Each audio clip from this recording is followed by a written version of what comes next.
maybe they'd like to play something mid-heavy and kahit sila yung dumidepensa, baka sila gustong maging agresibo dyan. Pero ngayon, it is SGJ who's going to be on the GR side. And Ubec Maniac, may siswala dito sa BL at tingnan mo ba naman, tatlo ang dahan-dahang pumapasok dito sa LA side ng SGJ as Ubec Maniac. Saktong hanapan lang ng pitas, and this time around yung SGJ natin is a more of a passive playstyle for their defense. Okay. Hanapan lang ng tamang pwestuhan, and the window area heavily covered, heavily fortified. As nakita natin dito, I don't think na either of these teams have that much information on their hands. Siguro, I guess just a little bit coming from the side of SGJ na sinasabing, guys, nandito kami sa B. Nakikita natin yung pillars, parang wala namang tao, so they have to be A. And I'm expecting rotations to go to their directions. Kaso nga lang, may isa dito, nagbabantay, galing sa side ng SGJ. Ang tanong, ilan ba ang pwedeng kunin dito ni Elvin? Pero, now that I think about it, I think Elvin's just playing the spotting game. He's actually really mastered this style of play, and now, nakita nila, spotted, what is the counterplay? Flashbang, does not find anyone on the side of Ubec Maniac. Pero ito, nabasok na sila. Kaso nga lang, firing squad ng SDJ nandyan, napakalakas, napakahigpit.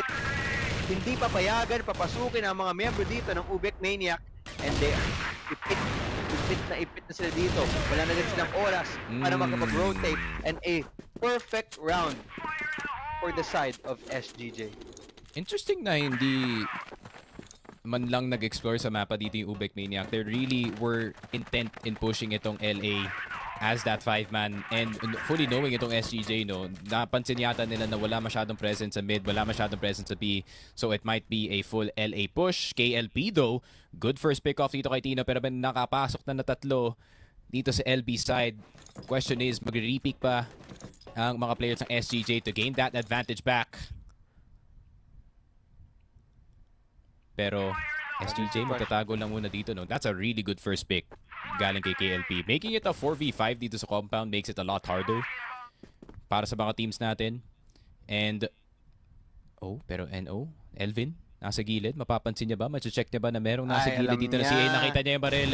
Nakita niya yung baril. And Elvin's gonna go down. The lurk is down para sa side ng SGJ. And KLP, makahanap ka pa ba na isa dito? Yobib, down. A-site, wide open, pero meron pang isang player na nasa baba ng tower. That can spot out itong si KLP going for the full push, pero madaming kasama ang Ubec dito. Madaming kasama si KLP sa mid, and Keller spotted out in the open. KSA na lang natitira, and Ubec Maniac can gain their own point early dito sa game natin. KSA na lang natitira in this Z side, and tignan mo naman ni Ubec. They're gonna play it really, really safe. Play together. Not let this man clutch at all. 1 HP kay KSA. They're gonna go for a full peek and a headshot galing sa Colty KLP, and KLP once again leading the way with his sniper para sa side ng Ubec Maniac GP. Salit-salitan lang sila ng mga perfectong round. Tig-iisa sila ng punto dito. Maganda ang kamalayan ng Ubec Maniac at alam nila kung saan ang kanilang kalaban, yung posisyon ng kanilang kalaban, yung possibility, no? They are aware, and that is great for a team like Ubec Maniac. And as you said, diba, very macro heavy, and I think that round was such a perfect example, no? Para ipakita yung playstyle ng Ubec Maniac ngayon. At tingnan mo ba naman, they are absolutely biting back dito sa mapang to, as they are going back to this default heavy setup. This time around, wala naman nagbabantay sa mid. At least hindi ganun kalakas ang defense na galing sa side ng SGJ dito sa mid side. May isa lang ang bumabantay, si Tino, gamit ng kanyang sniper, and pwede siya mapitas din ni KLP with a sniper of his own. Ngayon, slowing it down from both teams. Pillar's side, gustong pagkunan ng Ubec Maniac. May nagbabantay dito, dalawa. For the side of SGJ, Tino misses the first shot, and it does well. It legs him actually, but it doesn't deal enough damage to kill KLP, and that forces him out. smoke grenades, tinapon na. The trap has been outed and Oh, KLB no, Elvin's sa ibang gone. parte ng mapa, nakahanap ng isang pitas. Yep.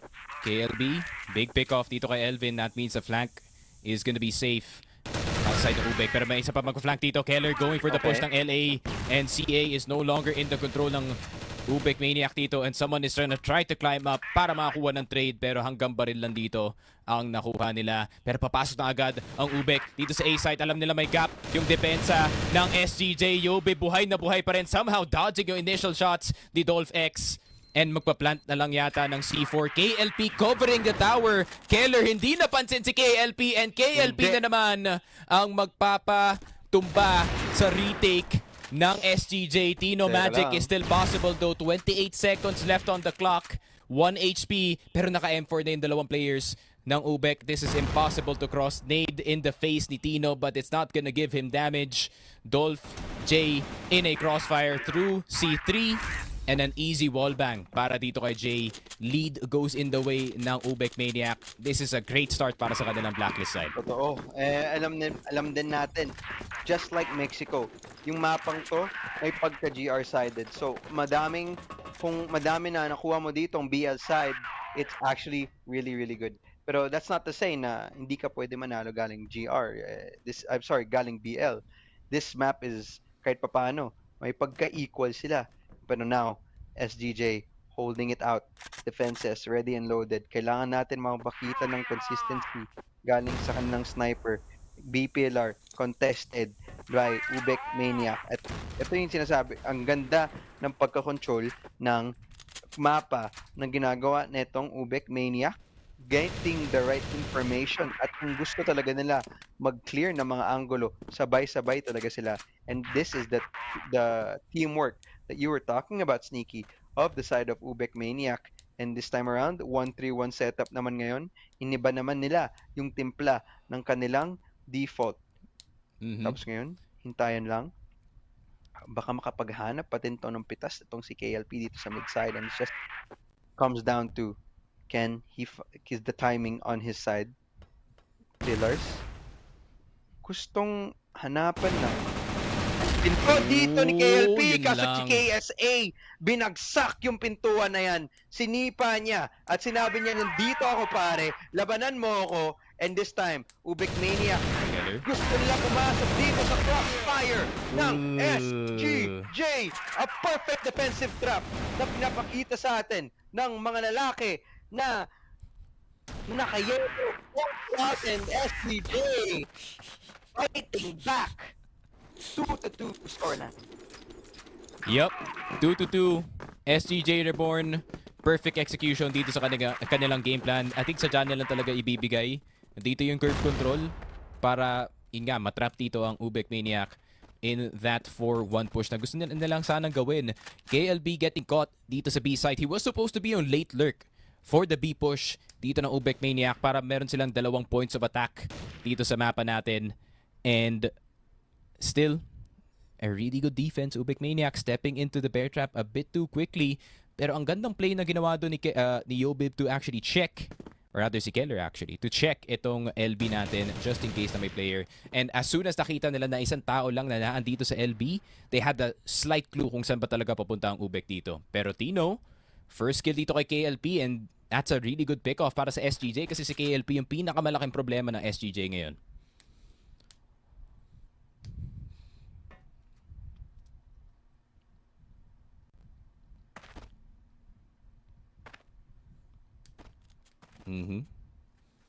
Pero Ubec Maniac slowly taking sa mga sites. KLB naman this time on the sniper dito sa tower.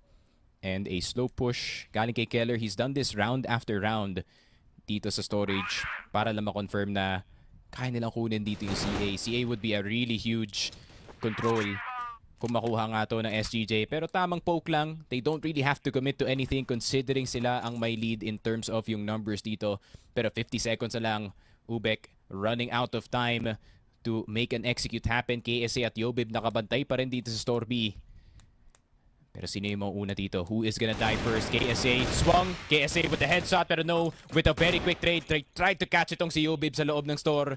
pero nakaalis na siya pabalik dito ng B site. Batteries is better to defend pag ganito na yung sitwasyon. And 28 seconds, the time is ticking para sa Ubec na makapasok dito ng B site. KLB, mauuna nga ba? No, Jay. They have to get in. They have to get in quickly. Meron pa isang player dito sa batteries pero si Elvin makakakuha ng first kill kay No. Yobib getting the second.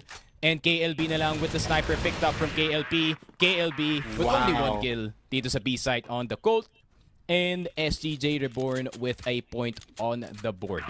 Yan ang sinasabi ko. Nagsasalit-salitan na tong dalawang teams na to as Ubec Maniac needing an aggressive play this time around dito sa mid-side. Hindi, well, handa ata tong SGJ na to. Galing sa kabilang parte ng mapa. Keller, baka mapintas. Hindi, joke lang. Nasa loob na pala siya. Pero tuloy-tuloy lang. W Gaming na pinapakita sa atin ng Ubec Maniac. Elvin, nasa labas ng LA. Alam ba nila? Aware ba sila? Nandyan siya sa posibilidad. Oo, I think so. KLB, isa nahanap. Elvin, nakahanap pa din. Galing sa LA side, nakahanap pa din ng lason ng B-Boy. Galing sa likod, nahanap na din. Third, galing kay No. The MVP was able to find one for his own. Now, 2-on-2 situation. 23 seconds na naiwan dito. KSA taking huge damage. Elvin and KSA though, still doable. Doff, nakauluhan. Kaso, hindi na tinuloy. No, habang tumatalon, nahanap niya. Huling pitas kay KSA. Para maging pantay na ating scoreline dito. 3-2-3. Yeah, Ubec Maniac. Very nice hold, very nice aggressive play. Pumasok na agad ng EA, recognizing na pag nakuha nila yung A-pick from the middle side, alam nila si Elvin na andito sa LA or at least merong player na nasa LA, and as soon as na nakapasok doon yung Ubec Maniac, despite Elvin getting the kill, they know that he's trapped dito sa LA and he has to get back dito sa loob ng site. And a really good hold galing kay Dolph, in all honesty. Na-damage na si KSA, na-damage na rin ang player na nanggagaling dito sa LA. And Ubec Maniac, man, they just know how to play these retake defenses really well. Pero titignan naman natin, B-site is the possible target ng ating Ubec Maniac squad. 2 players galing sa SGJ, nakahawak lang dito. Tino on the sniper, KSA on the window, but maybe getting a bit too overzealous, pare. Mapapansin ba nila si Tino na nasa loob na ng site? Tino good escape, pero Ubec na naman makakuha ng first pick dito. Pwede sila mag-iwan ng isang player to circle right back sa curve, pero KLP getting si Keller while he is rotating. 3v5. Ubec, another good start para sa kanilang BL round. Tapos ngayon, ano ba ang pwede nang gawin dito? May isang laso natin po si Elvin. Kung makahanap siya ng tamang pwestuhan, tatlo pa naman ang medyo half-life dito sa side ng Ubec Maniac. So, isang spray down lang ang kailangan niya para mabawian ang numbers dito for the side of Ubec Mania. Tapos ngayon, mukhang LA daw ang call na gustong gawin ng Ubec Maniac. Oo, KLP, gamit ng kanyang sniper, siya po ang unang contact dito papasok ng site. And 40 seconds, so more or less ito na talaga ang site na gusto nilang puntahan. And there he goes, first contact. KLP, unfortunately hindi niya nahanap. Elvin, nag-iisa dito sa site ng bababantay. KLP kasama din ni B-Boy. Now 1v4. Ubec Maniac, mukhang itutuloy nila ang kanilang lead dito, at naiwan na lang si Tino in a very impossible position. Napakahirap, napakahigpit. And at this point, it should be a 3-4 scoreline para sa side ng Ubec Maniac GT. Yun nga, Ubec back in control dito sa compound. Impressive BL side so far. They're dragging out itong SGJ sa kanilang mga usual na positions dito. As soon as makakuha sila ng B-hit, KLP naan dito sa tower. Overall map presence is great para sa side ng Ubec, but they're going for another fast take dito sa LB. Pero Yobib tinigil na agad sa simula pa lang. 3 kills para kay Yobib. A really good hold from the side of SGJ. Keller nakakuha na rin ng isa. And Dolph na lang natitira. M4 versus 4. Keller, low HP. Yobib on half. Winnable siguro kung kaya makuha dito ni Dolph si Keller and si Yobib. But, crossfire na sila dito. It's a tough job. Yun lang. Dolph having to force it. 4-4 SGJ. Neck and neck dito sa Ubec. And I'm actually very happy, no? Ubec is neck and neck kalaban yung SGJ, and kagaya nga na sinabi ko kanina, Compound is the perfect map for a team heavy or team play heavy team kagaya nga dito ni Ubec Maniac. Yeah, and ngayon, patuloy-tuloy na din. I don't know about that. That is very teamwork heavy. As patuloy-tuloy lang ang buhos ng ginagawa ng UM. Mid na palusutan na kaya si KSA? San sila nakatingin dyan? Nabigla ata sila. At mukhang bigla na lang napunta to sa kamay ng SGJ. B-Boy, nahanap na din si Jay. And just when you think an advantage goes to one team, another one takes it back. KLP, isa pa, KSA, sa ilalim. Wala din siya nahanap at Elvin, ang huling miyembro ng SGJ, isasara tong round na to. At least, mapupunta sa side ng SGJ. Side switch naman po tayo ngayon. Now, priorities change para dito sa side ng SGJ. Pressure is on para dito kay KSA, Keller at kay Elvin na gumawa sa mapa natin. Yobib, of course, he's gonna do his thing.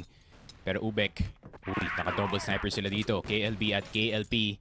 KLP has been very impressive sa kanyang sniper play so far dito sa compound. Has been finding those Jupix kay Tino and kay KSA from time to time. Pero babagalan muna nila yung pace nila dito.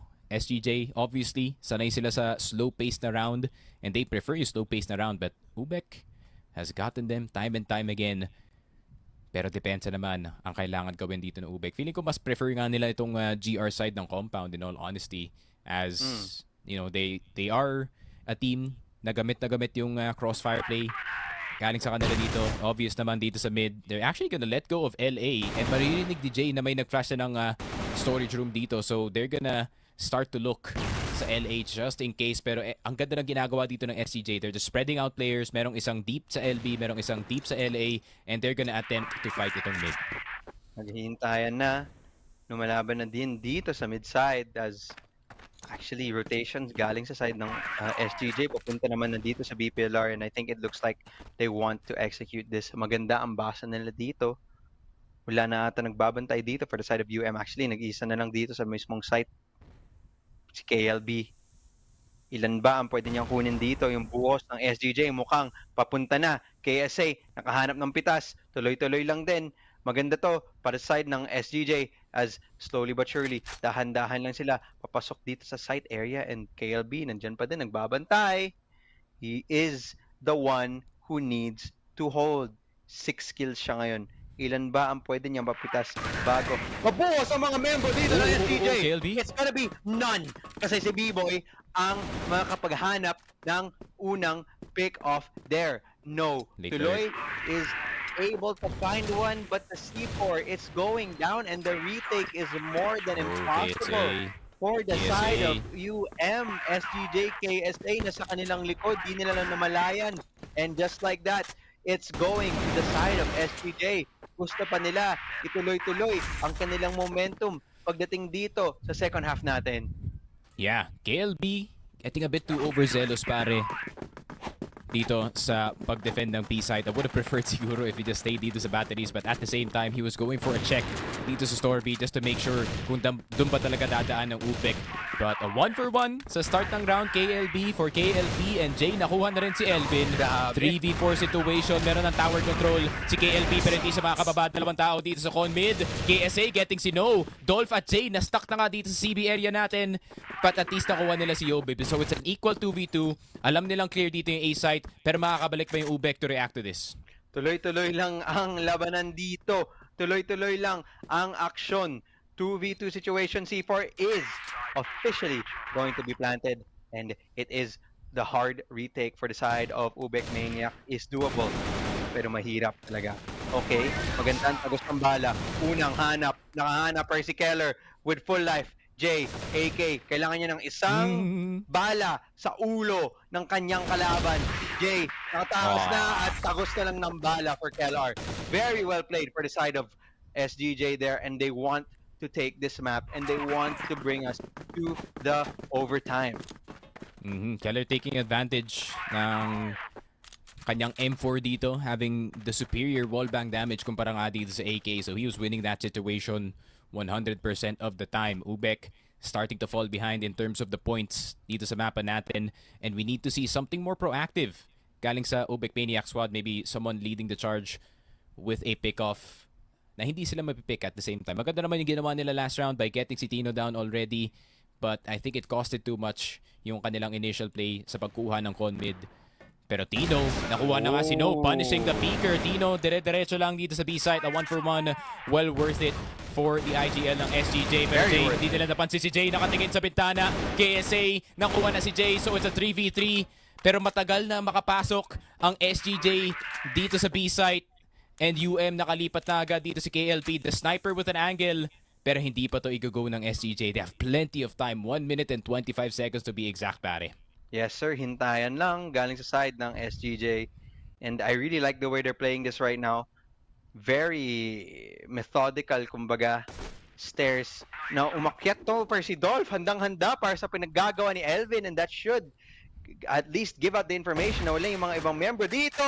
KLP sa ilalim ng site. Isa nakahanap. KSA, Keller, ano ba pwede mong gawin dito?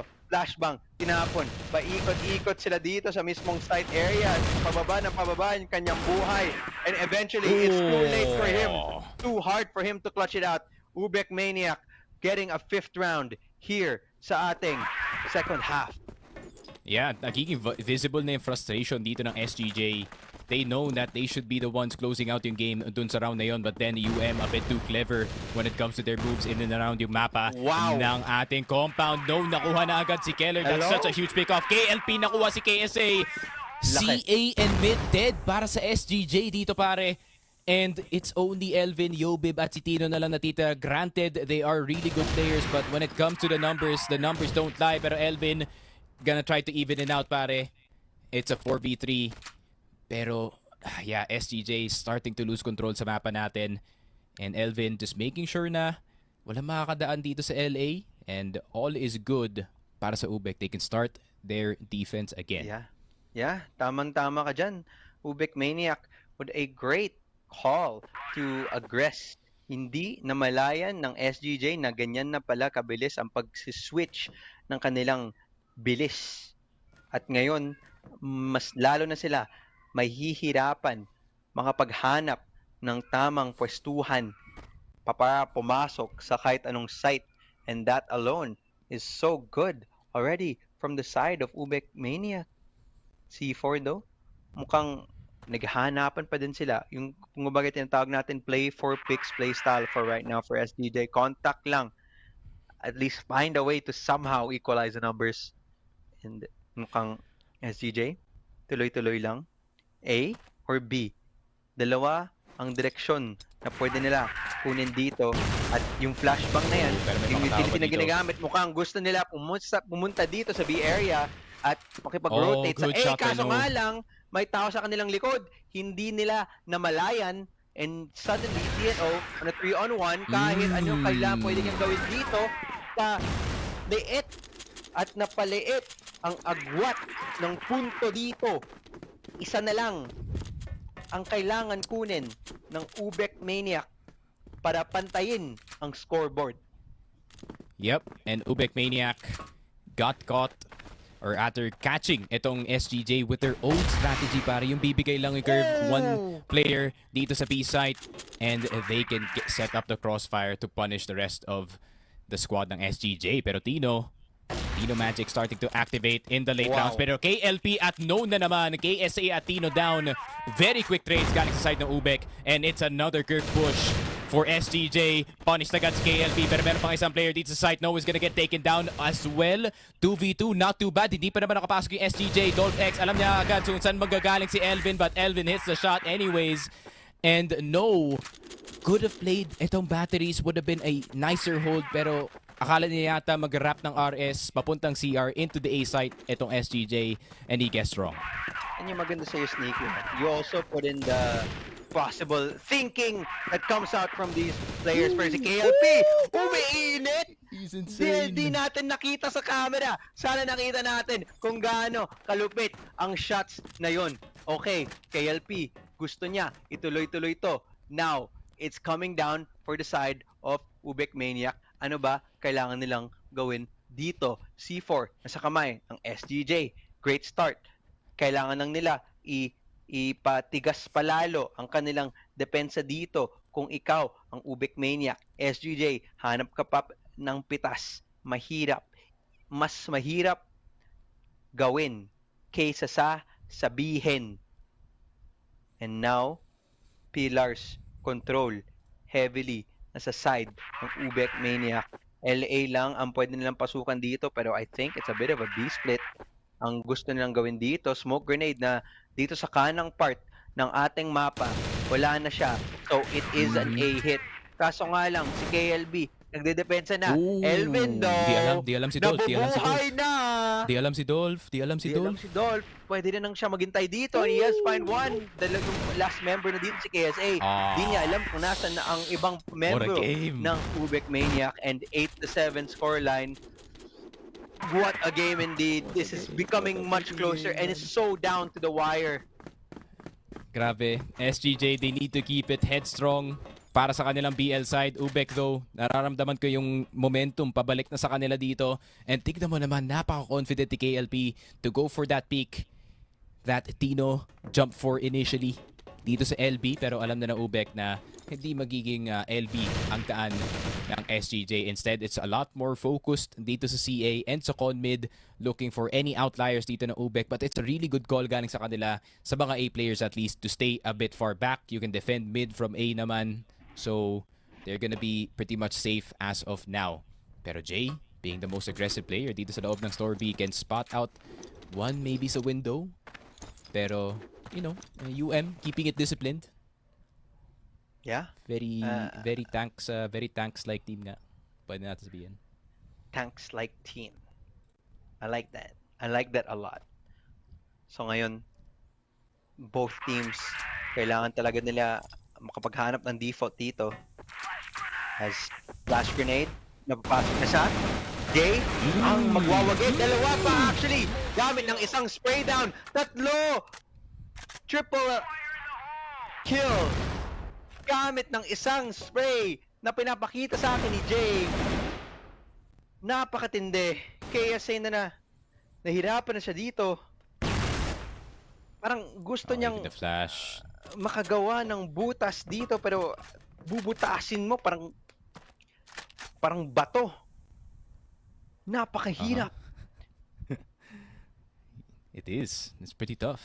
It needs a jet of water para makakuha nun. Pero, KLB though. Okay, tamang jump. He probably saw itong si KSA crossing. Grenade! And that is the smoke immediately. Tino. On site. KLB. Taken down. Okay. Pwede? It makes it a lot more possible. Pero low HP na dito si Tino. KSA has to be the one that is making the frags work. Pero nagkakasiksikan dito yung SGJ.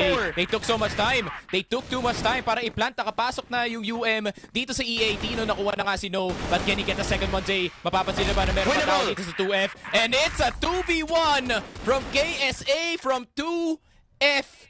9-7 SGJ in map point after a very, very tense round. Ubec, they need to keep it together, man. They need to keep it together. Dito sa game natin, SGJ though, isa na lang. Nasa kanila na yung compound. Tino with a great start na wala na agad si KLB. The biggest problem ng SGJ. Pero pwede yatang pulutin ni KLB ang sniper ng kanyang kasama dito and they can still have that sniper threat.